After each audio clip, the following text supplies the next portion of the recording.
Hello everybody, this is the thejonnymar, and happy Halloween! So I'm going to be playing for this Halloween, as you can see, Splatterhouse, the arcade game.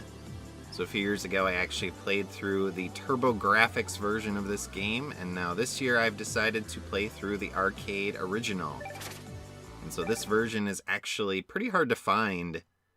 Essentially, it is available only in a few places. This version is currently on the Namco Museum collection on the Switch. And another version that I do have is on the Splatterhouse remake for the PS3 as an unlockable when you play that game. Oh no, Jennifer! We run towards the house here. This was not in the TurboGrafx version. But the version on the PS3 remake is actually pretty laggy, so I actually prefer this version because it controls quite a bit better than that other version. So we have here kind of the attract mode, the little intro, and then this sample of gameplay. Hopefully I will play a little bit better than the person that was doing this sampling, whether that was an AI or an actual person who died immediately. Although, to their credit, it is a later level in the game. And you'll notice we have no high scores yet, so we'll see once we're done with this playthrough if I actually make the leaderboard. I sure hope so, because those are not very high scores. But let's enter some coins. We get kind of a weird sound here. And we will start up the game with the mask coming down to our totally not Jason Voorhees character. So again, over the TurboGrafx version, this version, the arcade version, does have better graphics, better music and sound. The controls are a bit more twitchy, in my opinion. I actually prefer the TurboGrafx version, but it's playable and certainly fun to play as well if you enjoy this type of game. Oh man, we want to try to jump over those pools because they can do damage to you, and sometimes they're hard to judge. So we are just going to wait for it to go away. And we're going to try to dodge these spikes as well that are coming out of nowhere. The pits of the void. And those people in the background. I think they did a pretty good job with the TurboGrafx version. The only issue I have with it is the censorship.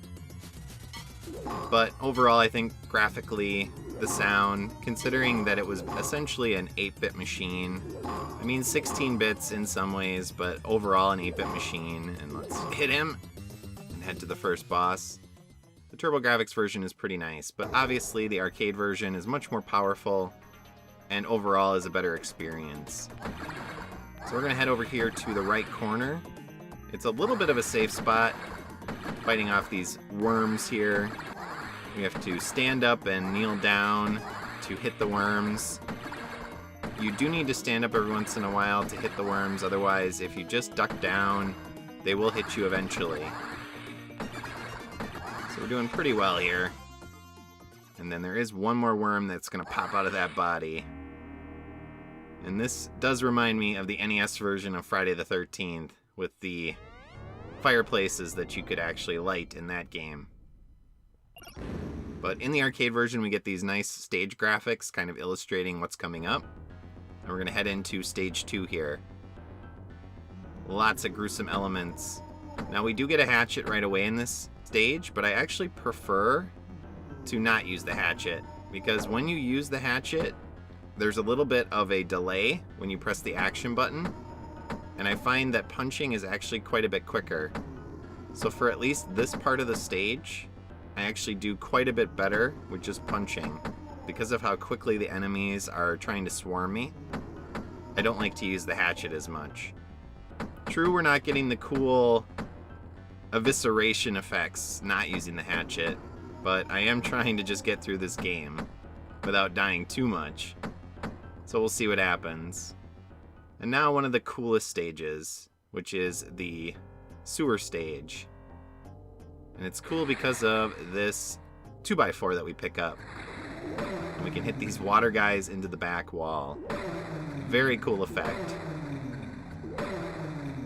It's almost cathartic being able to hit them back there. Take out your aggression, I suppose. But you'll notice, unlike the TurboGrafx version, we have the white mask instead of the purple mask. This is full-on Jason. Although not, Jason. Obviously it was created in Japan where they have less concerns about copyright.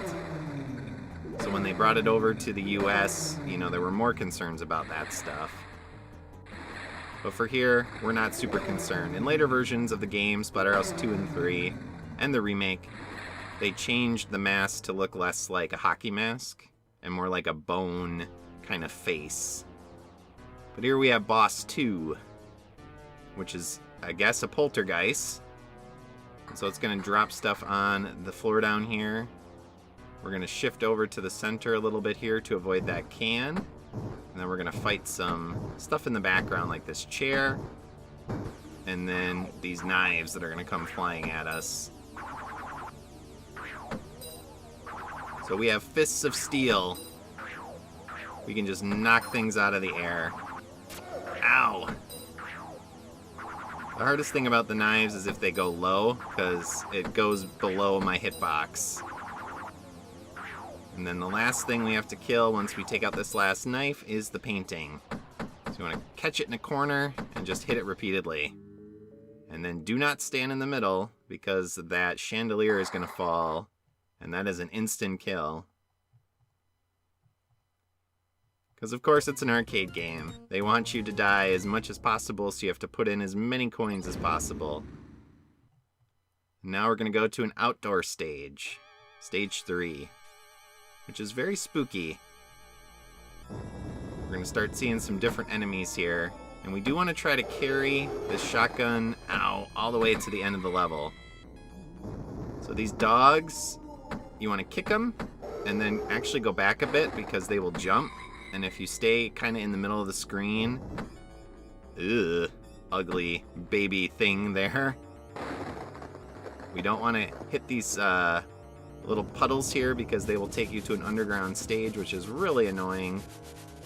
And then you have these rocks. We want to throw them and then continue to bring the shotgun with us. We want to try to carry that shotgun as well as an additional shotgun all the way to the end of the stage to make the boss quite a bit easier. But we're starting to see different enemies here. Just as I say that, of course, we're going to fight more of these zombie enemies. We're actually almost to the end of the stage here. So we'll finish up with stage 3, take out the boss, and then next time we will take on the last stages of the game, all the way up through stage 7. We'll try to save Jennifer, and then we will continue onward. We're just going to shoot this guy over and over. As always, viewers, thanks for watching. I hope you enjoyed this episode, and I'll see y'all next time. So long. Thanks for watching. If you enjoyed this video, please press like and leave a comment below. Please also subscribe to my channel and press the notification bell. See you next time.